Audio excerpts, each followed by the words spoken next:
I'm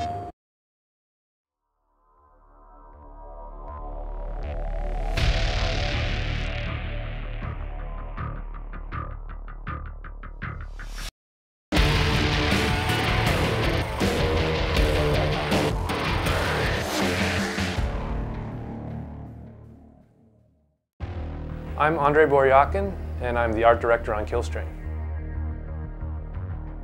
When we were looking at these various diseases, mutations, and various things that are afflicting humans, we came up with this idea that what if when you became a mutant, these things that normally would be bad for a human could actually become a strength.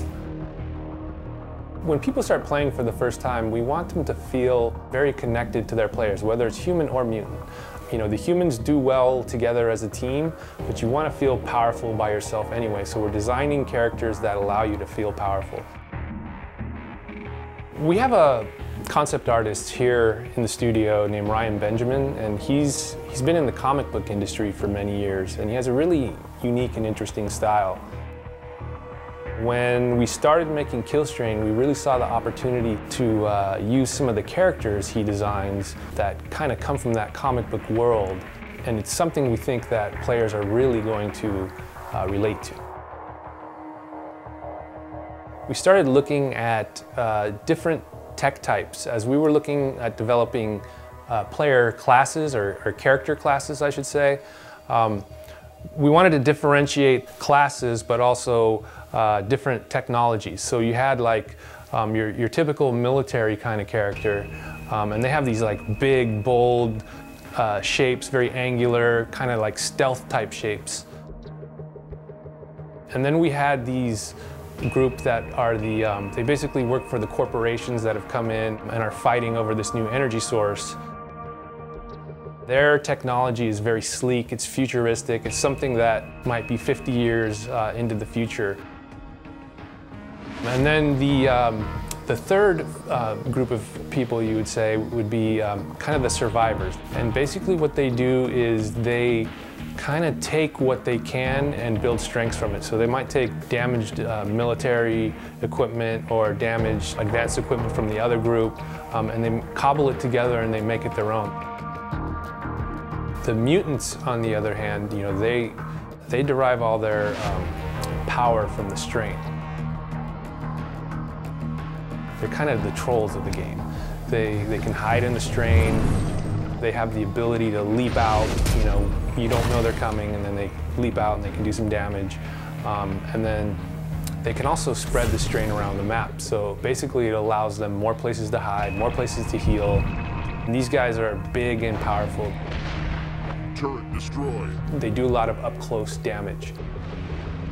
Base integrity at 75%. As far as the level design goes, we deliberately chose this kind of remote Arctic base. It gives us this feeling of creepiness. It's like a research facility up in the North Pole somewhere. Basically, they're drilling and they accidentally release this strain. We wanted the feeling of the strain to be kind of ominous and creepy and scary if you're a human, but inviting if you're a mutant. At the heart of the strain, you'll find the mutant base, and it's basically the thing that is feeding the energy source to the entire strain. It's what the mutants are gaining their energy from, and that's your target if you're a human. You want to take that out. In this game, you could choose to play as an individual, or you could play together as a team, and you'll find that when mutants actually play cooperatively and play together, they can do a lot of damage and turn a lot of humans over to their side more quickly than if they played separately. Help me! When you first play the game, and that first time you see someone get turned, or you get turned yourself, it's this kind of like feeling of surprise, and it's this conflicting feeling where I was just with this other team, I'm loyal to them, but now I'm on the other side and I'm supposed to fight them. So, do I take revenge on them? Do I pity them?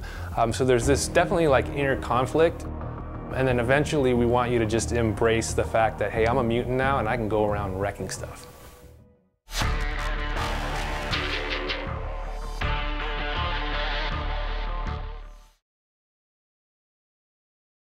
プレイステーション